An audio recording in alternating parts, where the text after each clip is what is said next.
Bienvenidos a la sexta parte de nuestro capítulo, el proceso ordinario. Continuamos en la primera etapa, que va desde la presentación de la demanda hasta la terminación de la audiencia inicial.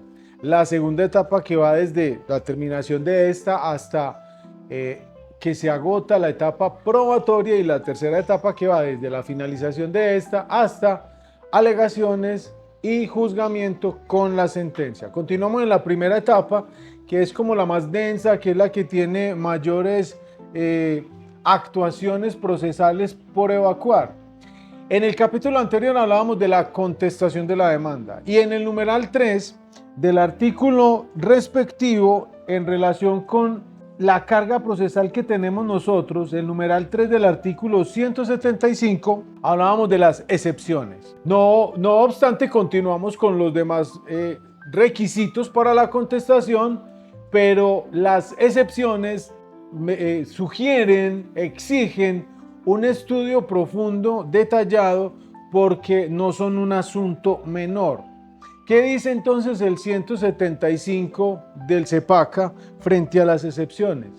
Pues que su trámite, que su evacuación, que su justificación, que su fundamentación se realizarán de acuerdo a las reglas que están en el 175, como las reglas en el 175 del CEPACA, como las reglas que están en el artículo 100 al 102 del Código General del Proceso. Lo primero que vamos a determinar es cuáles son las excepciones previas que vamos a presentar. Recuerden que las previas serán distintas a las de mérito o de fondo que se resuelven en la sentencia. Estas se pueden resolver incluso antes de iniciarse el proceso, porque son anticipativas, porque buscan terminar anticipadamente el proceso. Las excepciones previas, en ese orden de ideas, de acuerdo a las reglas del Código General del Proceso en el artículo 100, son 11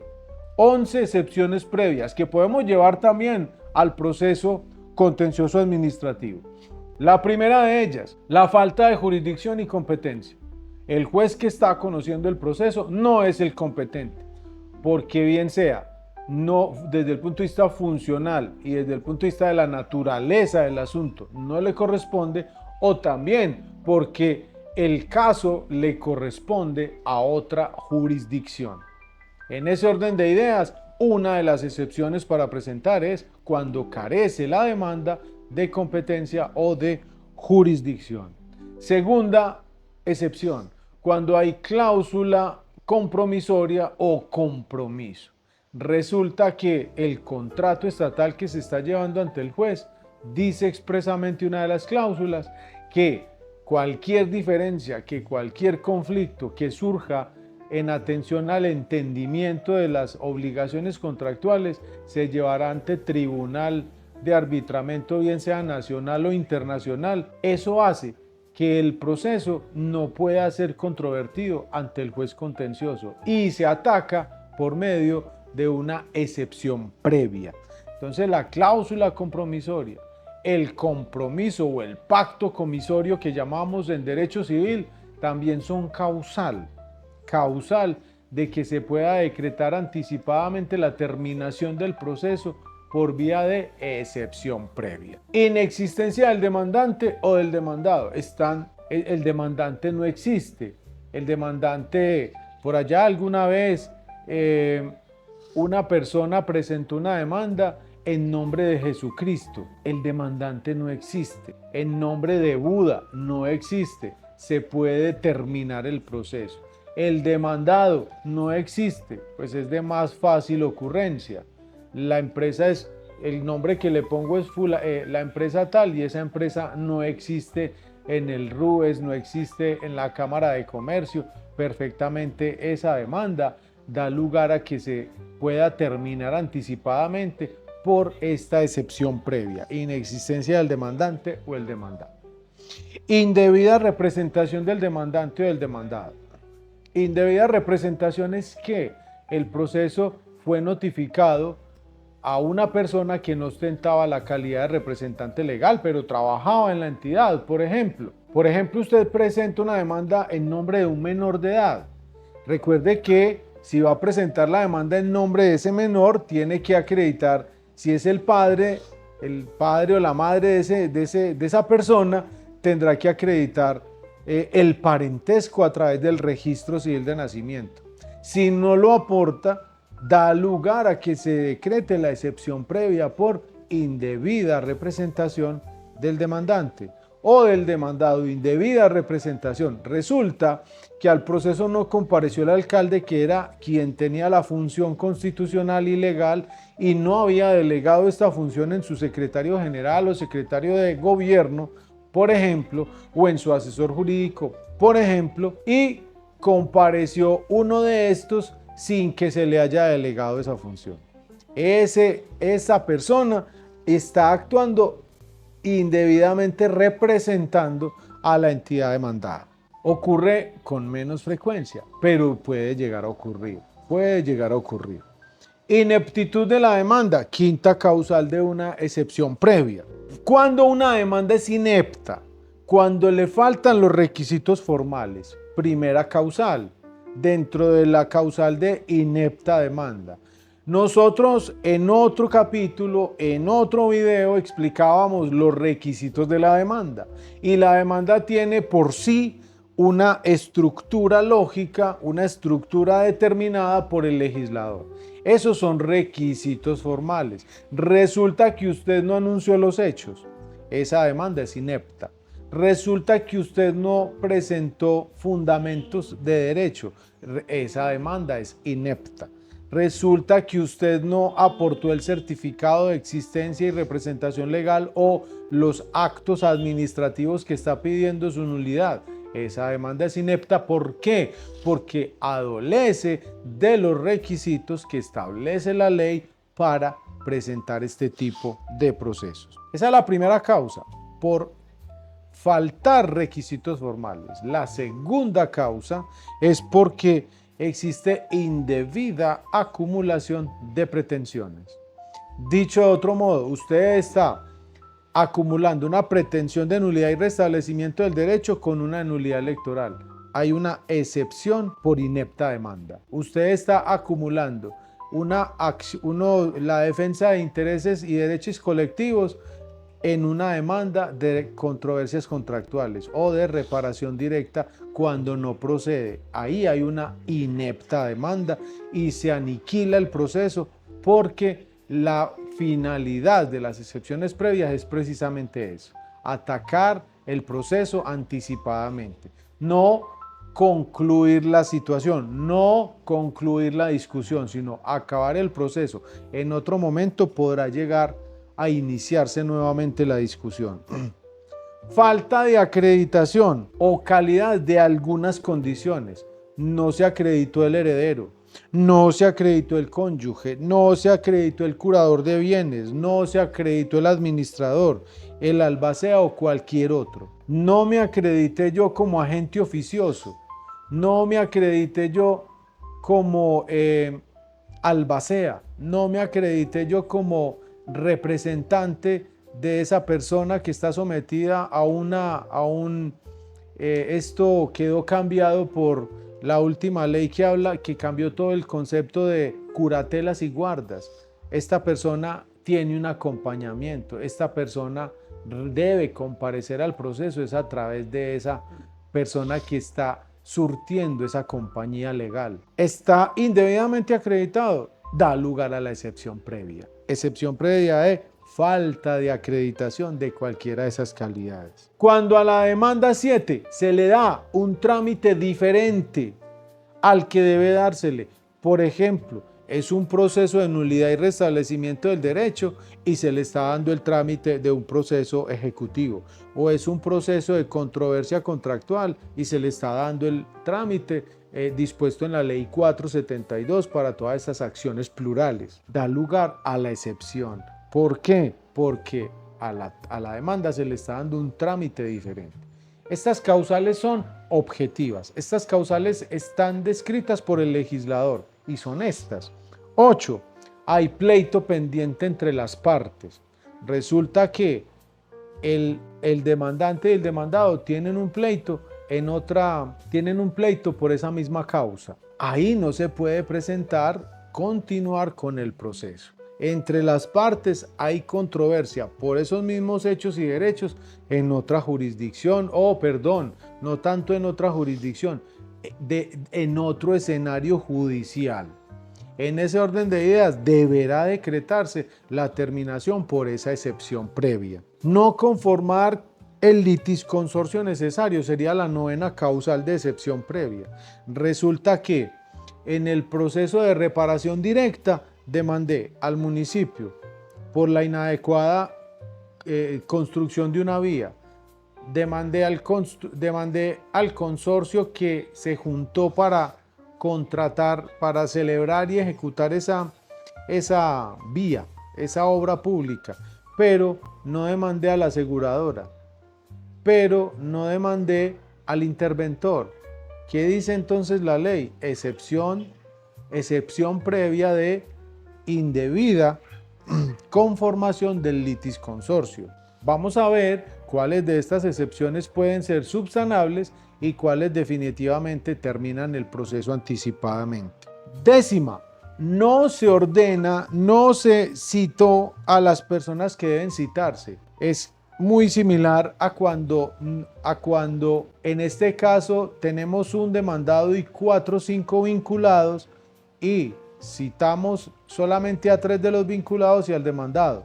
No citamos a 2 de los vinculados. Hay una excepción porque no se ordenó la citación de las personas que debían comparecer al proceso. En este caso, los vinculados, los terceros interesados, los terceros intervinientes, que puede llegar a darse. Da lugar entonces a la excepción previa. 11. Notificación del auto admisorio de la demanda a una persona diferente. Resulta que usted presentó su demanda contra el Instituto Colombiano de Bienestar Familiar y por error en su oficina le notificaron en otro correo de otra demanda que tenían ustedes en la oficina y estaban esperando que contestaran, nunca contestaron y resulta que cuando se da usted cuenta, cuando finalmente por allá logran notificarlo, por conducta concluyente, por ejemplo, esta persona dice, venga, es que a mí nunca me notificaron en el correo donde me tenían que notificar, mire que le notificaron al ICBF y era al INSI, Instituto Nacional de Ciegos. Con razón, ¿cuándo iba a conocer yo de esta demanda? Esas son las 11 causales para nosotros alegar las excepciones previas que tienen una potestad y que tienen una vocación de atacar directamente el proceso. Estas 11 causales se tramitan bajo la misma estructura procesal. ¿Cuándo se deben presentar las excepciones? Dice el artículo 101 del Código General del Proceso que se presentan dentro del traslado para contestar, la demanda.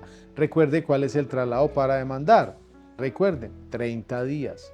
Para contestar la demanda, 30 días. Y para contestar la reconvención, 30 días. Y si reforma la demanda, ¿cuál es el término que tiene el demandado para contestar esa reforma a la demanda? 15 días. Eso lo veíamos en otro capítulo cuando hablábamos de esto. Ahora bien, vamos a ver de acuerdo al artículo 101 del Código General del Proceso, qué ocurre o cómo se determina el proceso de notificación de una y otro momento cuando es hecho directamente el traslado por el interesado o cuando el traslado es hecho por el demandante, por el despacho. ¿Qué dice entonces el parágrafo 2 del artículo 175 del CEPACA y el 201A de esta misma norma? Cuando el interesado da traslado de las excepciones, entonces lo que vamos a tener en cuenta es esta contabilización. Le llegó hoy el traslado de las excepciones que presentó el demandado. Va a contar 2 días a partir de mañana, 1, 2. Al finalizar ese segundo día, queda surtido el traslado y usted tendrá 3 días a partir del vencimiento de ese segundo día para pronunciarse sobre las excepciones. Eso cuando el traslado lo hace directamente el interesado, de acuerdo a las reglas del parágrafo 2 del artículo 175 más el 201A del CEPACA. Entonces son 2 días para que surta publicidad y a partir del vencimiento de esos 2 días contar 3 días para que el demandante se pronuncie. Pero cuando es el despacho quien le envía a usted el traslado de las excepciones, 3 días a partir del día siguiente. Dice el artículo 101, numeral primero, más el 110 del Código General del Proceso. Es bueno tener esas 2 previsiones normativas para que usted tenga en cuenta que cuando es el despacho quien le somete a traslado las excepciones, va a tener 3 días contados desde la ejecutoria de la notificación por estados. Pero cuando es hecha por el interesado directamente a su buzón digital, va a contar 2 días y una vez transcurren esos 2 días, cuente 3 días para poder pronunciarse a las excepciones. Ojo que las excepciones previas se presentan en escrito separado. Las excepciones previas, las de mérito pueden ir en la demanda, en la contestación de la demanda, pero las previas, cualquiera de las 11 que acabamos de ver en el artículo 100 del Código General del Proceso, se presentan por escrito separado y funcionan parecido a los de una demanda. Debe tener unos fundamentos de hecho, de derecho y unas pruebas. Es una mini demanda porque recuerden que ustedes lo que están buscando es acabar con el proceso. Una vez usted presentó en escrito separado esas excepciones, corrió traslado, bien sea porque fue usted o bien sea porque lo hizo el despacho, contestó las excepciones, usted simplemente le dieron traslado. ¿Qué va a hacer el juez? El juez va a tener 2 momentos para pronunciarse frente a las excepciones. Lo puede hacer antes de la audiencia inicial, cuando no requiera pruebas. Recuerden, las excepciones previas tienen por vocación acabar anticipadamente con el proceso o sanearlo. ¿Cuándo lo puede hacer el juez? Antes de la audiencia inicial, siempre y cuando no requiera decretar pruebas. ¿Qué pasa si prospera la excepción? Van a pasar varias cosas. Lo primero es que si es subsanable la excepción, entonces se ordena al demandante que ajuste su demanda. Pero si no es subsanable, se declara la terminación del proceso y se ordena la devolución de la demanda y sus anexos a la parte interesada. Dice el 101, numeral 2 del Código General del Proceso que esto es lo que va a hacer el juez. Entonces, primer momento, antes de la audiencia inicial y segundo momento, durante la audiencia inicial. ¿Qué va a hacer durante la audiencia inicial? Resulta que en el auto donde convocó a la audiencia inicial, además de eso, decretó unas pruebas. ¿Pruebas para qué? Para decidir las excepciones previas. ¿Y las va a decidir dónde? En la audiencia inicial. Las va a decidir en la audiencia inicial. ¿Qué va a hacer entonces? En el auto que decreta las pruebas, convoca a la audiencia inicial y nos vamos a la audiencia inicial a practicar las pruebas que decretó en el auto de convocatoria a la audiencia inicial. Entonces miren la particularidad de esta actuación procesal. En esa audiencia inicial se resuelven las excepciones previas con la práctica de pruebas ordenadas en el auto que convoca a la audiencia. Y va a pasar lo mismo. Se puede terminar el proceso anticipadamente cuando, por ejemplo, faltan los requisitos de procedibilidad. Recuerden que una de las causas de excepción previa es la inepta demanda. Y no presentar los requisitos de procedibilidad, pues da lugar a inepta demanda. Entonces, esos requisitos son los que están en el 162 del CEPACA y 163, también por la indebida acumulación de pretensiones, podría llegar a darse, como les decía anteriormente.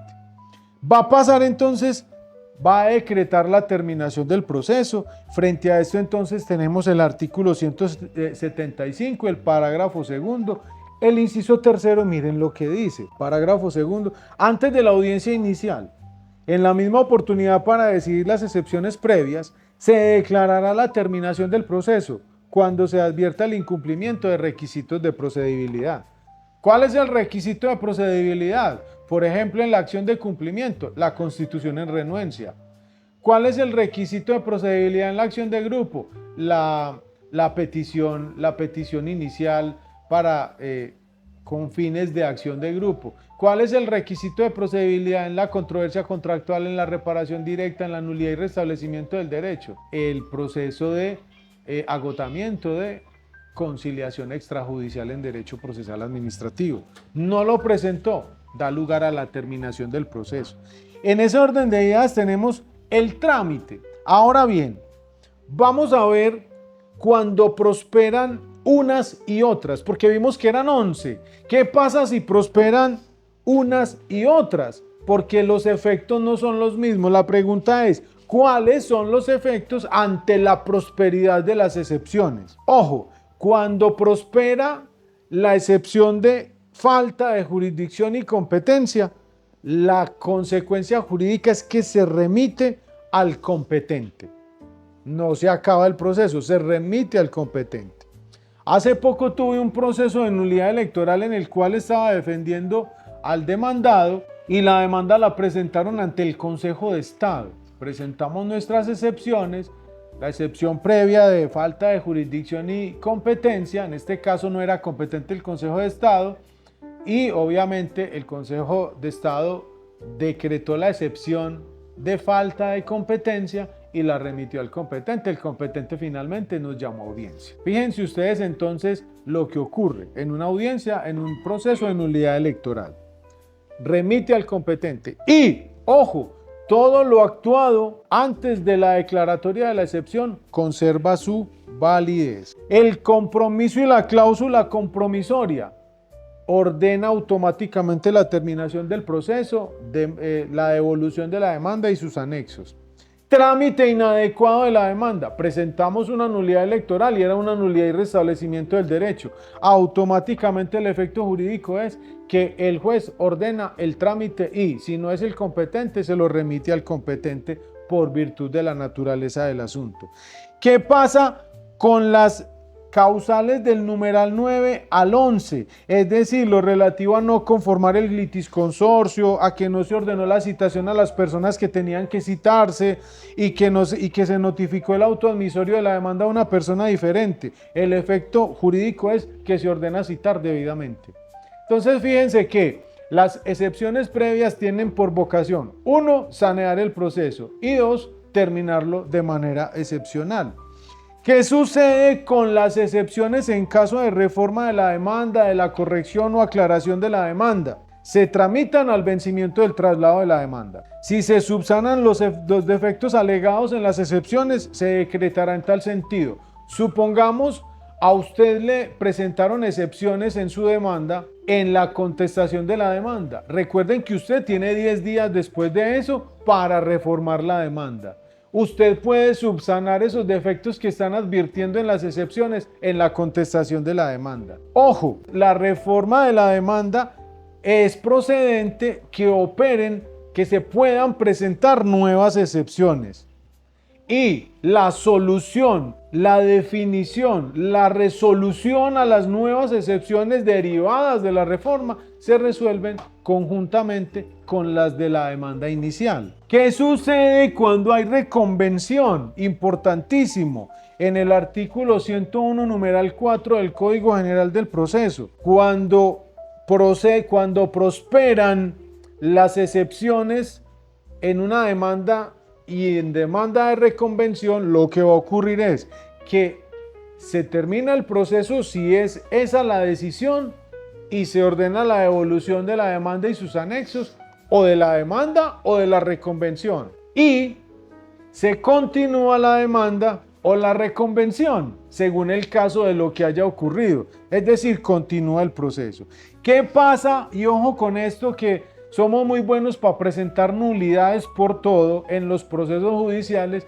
Téngase en cuenta que hay un principio de inoponibilidad de nulidades y son las que las que tengan sustento en excepciones previas que oportunamente no se presentaron, es decir, al momento de la contestación de la demanda o de la contestación a la reforma de la demanda, las causas que originan una excepción previa no pueden ventilarse como nulidad del proceso por las partes que tuvieron oportunidad para presentarlas. Así entonces nosotros hemos dicho cómo funcionan las excepciones. Profe, y finalmente, ¿y entonces cuáles son las que dan terminación al proceso? Cosa juzgada, caducidad, transacción y conciliación, falta de legitimación en la causa por activa o por pasiva y prescripción extintiva. Esas excepciones se resuelven anticipadamente en el proceso, de acuerdo a lo dispuesto en el artículo 175, parágrafo 2, inciso cuarto del CEPACA y conforme a las reglas del 182A del CEPACA. Recuerden en videos atrás cuando explicaba la sentencia anticipada. Así hemos llegado al final de este video, donde hemos explicado las excepciones previas, esas que atacan directamente el proceso o que pueden tener vocación de sanearlo. Si tiene dudas, me escribe en el chat. No olvide que estoy atento a resolver todas las dudas que tenga. Y no olvide continuar con el próximo video para que sigamos hablando de las etapas del proceso contencioso administrativo.